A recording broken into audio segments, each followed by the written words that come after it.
Assalamualaikum semua, kembali lagi dengan Hijabku Tekstil. Nah guys, kali ini Hijabku Tekstil akan membahas tentang bagaimana cara bertahan hidup di masa pandemi COVID-19 ini. Nah, jadi kalian yang terdampak COVID-19, kalian tidak sendiri, sama aku juga terdampak gitu. Jadi ya jalan satu-satunya ya kita harus muter otak ya guys. Jadi nggak bisa nunggu pandemi ini reda gitu. Jadi kita harus muter otak gimana caranya menghasilkan uang di masa sulit ini gitu. Nah, sebagai ibu rumah tangga apa sih kelebihan kita? Ya tentu aja kita berjualan ya. Tapi sebelumnya yang pertama ya tetap kita harus berdoa kepada Allah supaya dibukakan pintu rezeki untuk suami kita, diberi kesehatan untuk suami kita, dan berdoa supaya pandemi ini cepat berlalu. Nah, selanjutnya ya kita harus muter otak, yaitu tadi jualan gitu. Nah, kalau aku jadi banting setir ke jualan frozen food. Nah, buat ibu-ibu bisa dicoba juga tuh jualan frozen food. Kelebihannya apa sih gitu? Kan banyak tuh yang jualan frozen food. Nah, tapi kita beda sendiri gitu. Kalau di komplek itu kan ada grup ibu-ibu ya, jadi kita bisa share di grup ibu-ibu gitu. Terus kelebihannya itu kita bisa antar ke door to door gitu. Jadi kita bisa langsung antar ke rumah. Nah, kalau misalkan yang lainnya kan beli langsung gitu harus pakai ongkir. Nah, kalau kita kan enggak gitu. Jadi kita ini aja kalau sekitar komplek kita free aja gitu. Kecuali kalau keluar komplek ya ada ongkos kirimnya. Tapi kalau sekitar kompleks ya free aja gitu supaya menjadi daya tariknya gitu loh. Daya tarik kelebihan kita gitu. Kan kebanyakan ibu-ibu tuh ya malas juga ya, lumayan juga gitu kalau ada yang kayak aku gitu kan, sebenarnya malas juga sih keluar bawa anak riweuh lah gitu, belum jajan belum apa. Kalau misalkan ada yang bisa langsung ke rumah nganter nggak ada ongkir kan lumayan gitu. Nah, itu bisa jadi salah satu daya tarik dari usaha frozen food kita. Nah, buat selanjutnya, kalau misalkan aduh aku nggak punya modal nih buat beli frozen food, nah jadi nggak usah modal guys. Jadi gini prinsipnya, kalau misalkan nyetok harus punya freezer, itu kan riweuh ya. Jadi gini aja, di list dulu gitu. Misalkan kalian mau nih, ya udahlah aku kepikiran nih usaha frozen food atau apapun itu ya. Jadi kalian list dulu. Jadi sistemnya PO gitu guys. Jadi PO gitu, misalkan assalamualaikum ibu-ibu, aku mau nawarin nih yang siapa yang mau beli frozen food sore kirim. Nah, di list dulu tuh si ibu-ibu yang mau beli.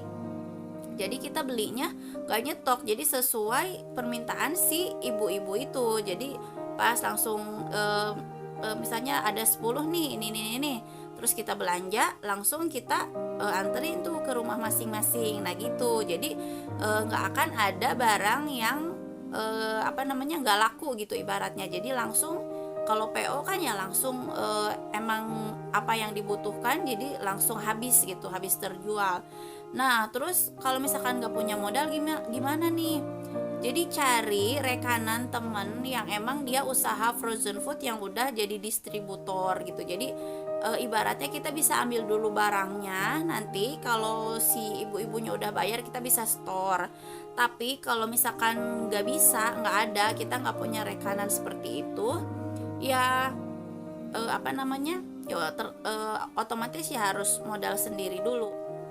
Tapi ya itu tadi dengan cara sistem PO dulu. Nah ya, nah itu kalau misalkan selanjutnya kalau misalkan terkendala dengan modal ya, dengan modal jadi nggak ada modal buat beli frozen foodnya, ya udah gitu. Jadi jalan satu-satunya ya kita jadi reseller gitu. Jadi kan banyak tuh, cari toko yang benar-benar terpercaya yang bisa kita jadiin reseller gitu. Misalnya kamu mau jadi reseller kosmetik, pampers, diapers, atau kebutuhan rumah tangga atau apapun itu gitu.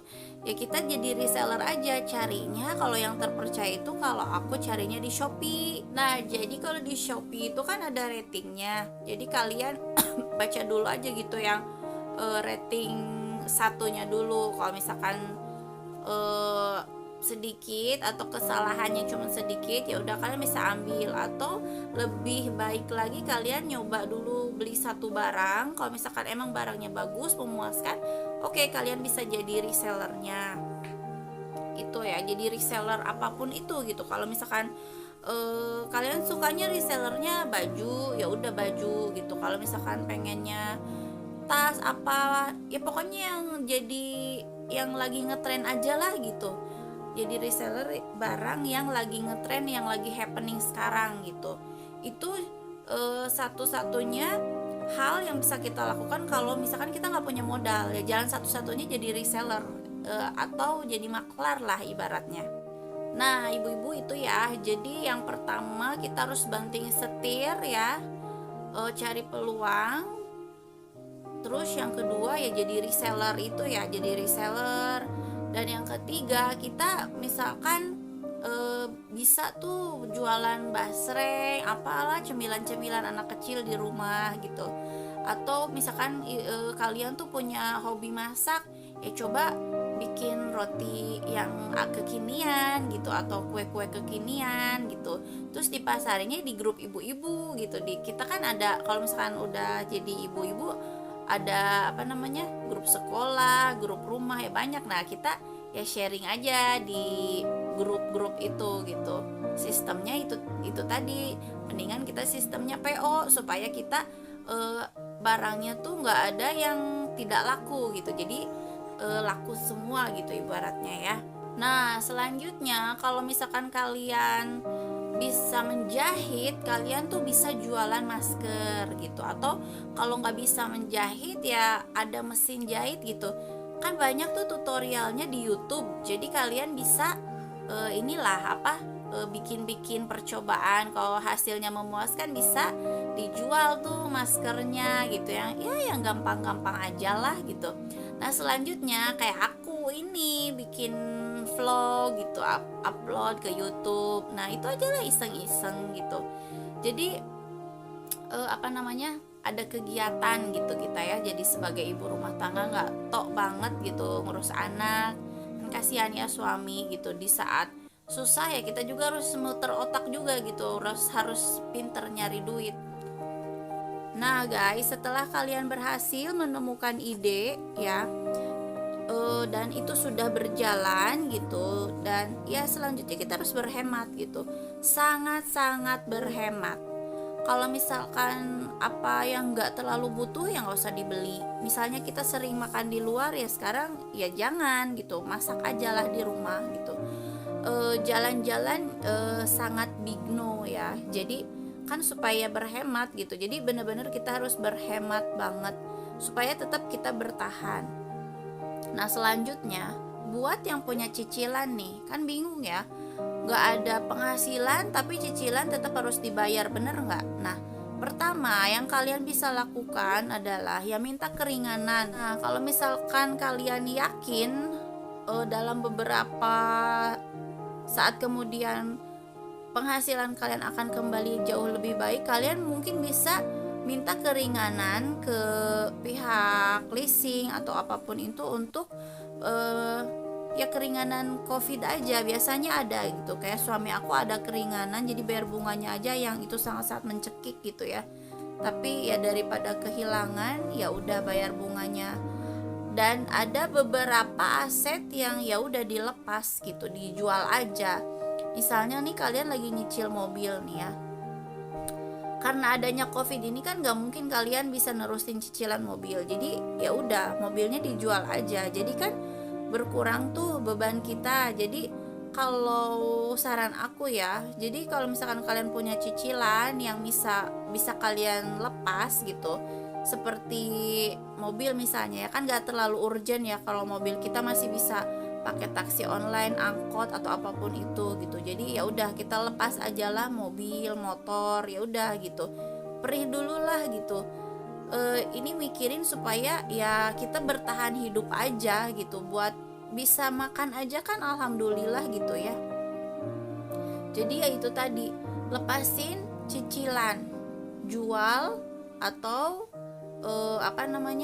minta keringanan bunga. Tapi kalau misalkan menurut aku sih ya udah lepasin aja, jual gitu. Jual barang yang ada cicilannya tapi yang tidak terlalu urgent gitu. Kalau misalkan rumah mungkin akan harus dipikirin dulu baik-baik gitu, karena sayang ya kalau misalkan kita jual atau gimana. Tapi kalau misalkan rumahnya memang memungkinkan dijual terus kita bisa beli lagi yang kecil, ya why not gitu. Tapi kalau misalkan kalian masih sayang ya udah gitu, jadi lepasin aja barang yang ya sekiranya nggak terlalu butuh ya, kayak mobil gitu, atau kalian lagi nyicil apa-apa yang nggak butuh, ya udah lepasin aja, jual. Nah itu aja ya guys tips aku untuk menghadapi situasi COVID-19 ini, supaya kita masih bisa bertahan gitu buat yang terdampak seperti aku. Mudah-mudahan ide-ide aku buat kalian bermanfaat, dan ya mudah-mudahan COVID ini cepat berlalu supaya kita bisa berkehidupan normal lagi, dan supaya kita bisa